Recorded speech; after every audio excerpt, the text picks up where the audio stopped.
Hello friends, Assalamu alaikum. Welcome back to our channel.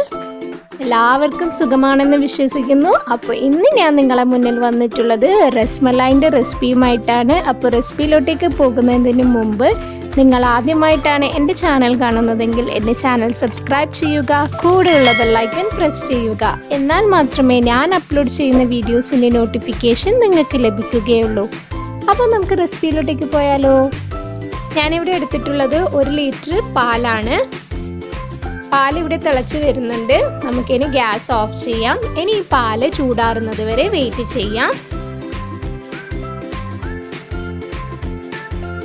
ഇനി നമുക്കൊരു ബൗളിലോട്ടേക്ക് 3 table spoon വിനേഗറും 3 table spoon വെള്ളവും ചേർത്ത് നന്നായിട്ട് സ്പൂണ് വെച്ചൊന്ന് മിക്സ് ചെയ്ത് കൊടുക്കാം. അങ്ങനെ പാലിവിടെ ചൂടാറിയിട്ടുണ്ട്. ഇനി നമുക്ക് ഈ മിക്സ് പാലിലോട്ട് ഒഴിച്ചു കൊടുക്കാം. പാലിലോട്ട് ഒഴിച്ചു കൊടുക്കുന്ന സമയത്ത് സ്പൂണ് കൊണ്ട് ഇങ്ങനെ ഇളക്കിയിട്ട് വേണം ഒഴിച്ചു കൊടുക്കാൻ. എന്നാലേ പാല് പെട്ടെന്ന് പിരിഞ്ഞ് വരൂ. പാലിവിടെ പിരിഞ്ഞ് വന്നിട്ടുണ്ട്. ഇനി നമുക്കിത് ഒന്ന് അരിച്ചെടുക്കാം. അതിനു വേണ്ടി ഞാനൊരു പാത്രം വെച്ചിട്ടുണ്ട്. അതിൻ്റെ മുകളിൽ ഒരു അരിപ്പ വെച്ചിട്ടുണ്ട്. ഇനി നമുക്ക് അതിൻ്റെ മുകളിലൊരു വൈറ്റ് കോട്ടൺ ക്ലോത്ത് വെക്കാം. എന്നിട്ട് ഇതൊന്ന് അരിച്ചെടുക്കാം.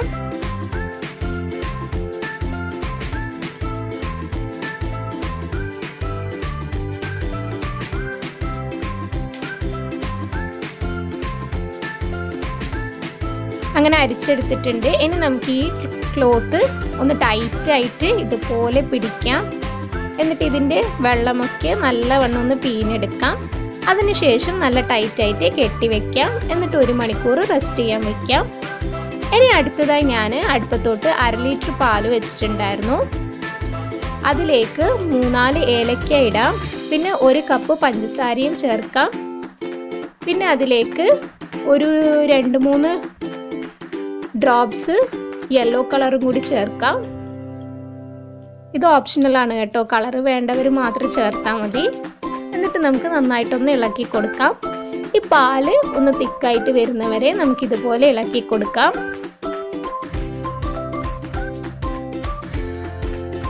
പാലിവിടെ തിക്കായി വന്നിട്ടുണ്ട്. ഇനി നമുക്കിതിലേക്ക് കുറച്ച് പിസ്ത മുറിച്ചത്, കുറച്ച് ബദാം ചെറുതായി മുറിച്ചത് ചേർക്കാം. പിന്നെ കുറച്ച് കുങ്കുമപ്പൂവും ഇതിലേക്ക് ചേർക്കാം. എന്നിട്ട് നമുക്ക് നന്നായിട്ടൊന്ന് മിക്സ് ചെയ്ത് കൊടുക്കാം. ഒരു 2 മിനിറ്റ്സ് നമുക്കൊന്ന് കുക്ക് ചെയ്തെടുക്കാം. അതിനുശേഷം ഗ്യാസ് ഓഫ് ആക്കാം. അങ്ങനെ ഇവിടെ 1 മണിക്കൂർ കഴിഞ്ഞിട്ടുണ്ട്. നമുക്കിനി ഇതൊന്ന് ഓപ്പൺ ചെയ്ത് നോക്കാം. വെള്ളമൊക്കെ നല്ലവണ്ണം പോയിട്ടുണ്ട്. ഇനി നമുക്കിത് ബൗളിലോട്ടേക്ക് മാറ്റാം.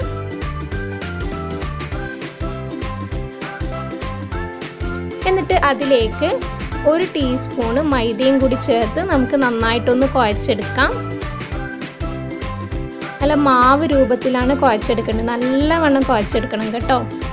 അങ്ങനെ ഇവിടെ കുഴച്ചെടുത്തിട്ടുണ്ട്. ഇനി നമുക്കിത് ചെറിയ ചെറിയ ബൗൾസ് ആക്കിയിട്ട് ഇതുപോലെ പാത്രത്തിൽ വെച്ച് കൊടുക്കാം.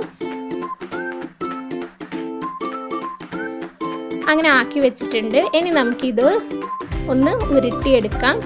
എന്നിട്ട് ഇതുപോലെ ഒന്ന് പ്രസ് ചെയ്ത് കൊടുക്കാം. വീണ്ടും ഇതുപോലെ ഒന്ന് ഉരുട്ടിയെടുക്കാം. എന്നിട്ട് ഇങ്ങനെ പ്രസ് ചെയ്ത് കൊടുക്കാം. ഈ ഒരു ഷേപ്പിലാണ് ആക്കിയെടുക്കേണ്ടത്. അങ്ങനെ ഞാൻ എല്ലാം ആക്കി വെച്ചിട്ടുണ്ട്. ഇനി ഞാനൊരു പാൻ അടുപ്പത്തോട്ട് വെച്ചിട്ടുണ്ട്. ഇനി നമുക്ക് ഷുഗർ സിറപ്പ് ഉണ്ടാക്കാം. അതിനു വേണ്ടി ഞാൻ ഇതിലേക്ക് 6 കപ്പ് വെള്ളവും 3 കപ്പ് പഞ്ചസാരയും ഞാൻ ചേർത്തിട്ടുണ്ട്. ഇനി നമുക്കിത് നന്നായിട്ടൊന്ന് ഇളക്കി കൊടുക്കാം. പഞ്ചസാര നല്ലവണ്ണം ഒന്ന് അലിഞ്ഞ് വരട്ടെ. പഞ്ചസാര ഇവിടെ അലിഞ്ഞ് വന്നിട്ടുണ്ട്. ഇനി നമുക്ക് റസ്മലായി ഇതിലേക്ക് ഇട്ട് കൊടുക്കാം.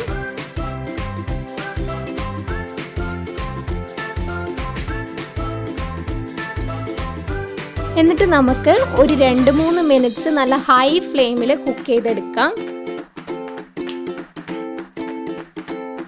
അങ്ങനെ 2-3 മിനിറ്റ്സ് ഇവിടെ കഴിഞ്ഞിട്ടുണ്ട്. ഇനി നമുക്ക് 10 മിനിറ്റ് അടച്ച് വെച്ചിട്ട് കുക്ക് ചെയ്തെടുക്കാം. 10 മിനിറ്റ് ഇവിടെ കഴിഞ്ഞിട്ടുണ്ട്. ഇനി നമുക്കിത് ഓപ്പൺ ചെയ്തിട്ട് ഇതൊന്ന് മറിച്ചിട്ട് കൊടുക്കാം. എല്ലാ റസ്മലായും ഇതുപോലെ ഒന്ന് മറിച്ചിട്ട് കൊടുക്കാം.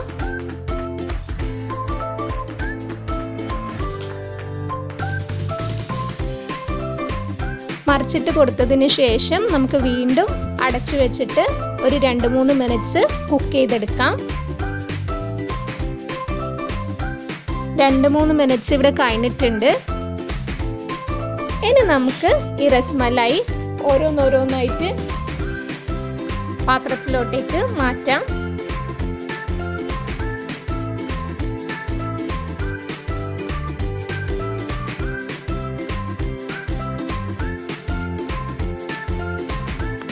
അങ്ങനെ പാത്രത്തിലോട്ട് മാറ്റി വെച്ചിട്ടുണ്ട്. ഇനി ഒരു 2 മിനിറ്റ് കഴിഞ്ഞിട്ട് ഇതൊന്ന് ചൂടാറിയതിന് ശേഷം നമുക്ക് കയ്യിൽ വെച്ച് ഇതുപോലെ ഒന്ന് പ്രസ് ചെയ്ത് കൊടുക്കാം. ഇതിൻ്റെ ഉള്ളിലുള്ള വെള്ളമെല്ലാം നല്ലവണ്ണം പോവാനാണ് ഇങ്ങനെ പ്രസ് ചെയ്ത് കൊടുക്കുന്നത്. അങ്ങനെ ഇവിടെ പ്രസ് ചെയ്ത് വെച്ചിട്ടുണ്ട്. ഇനി നമുക്കൊരു ബൗൾ എടുക്കാം. എന്നിട്ട് അതിലേക്ക് റസ്മലായി ഇതുപോലെ ഇട്ട് കൊടുക്കാം.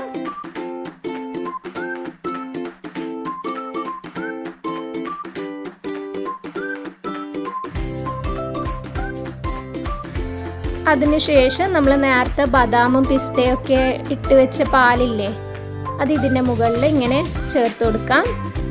ഇനി നമുക്ക് ഇത് 4 മണിക്കൂർ അടച്ചു വെക്കാം. 4 മണിക്കൂറിന് ശേഷം നമുക്കിത് തണുപ്പിച്ച് കഴിക്കാവുന്നതാണ്.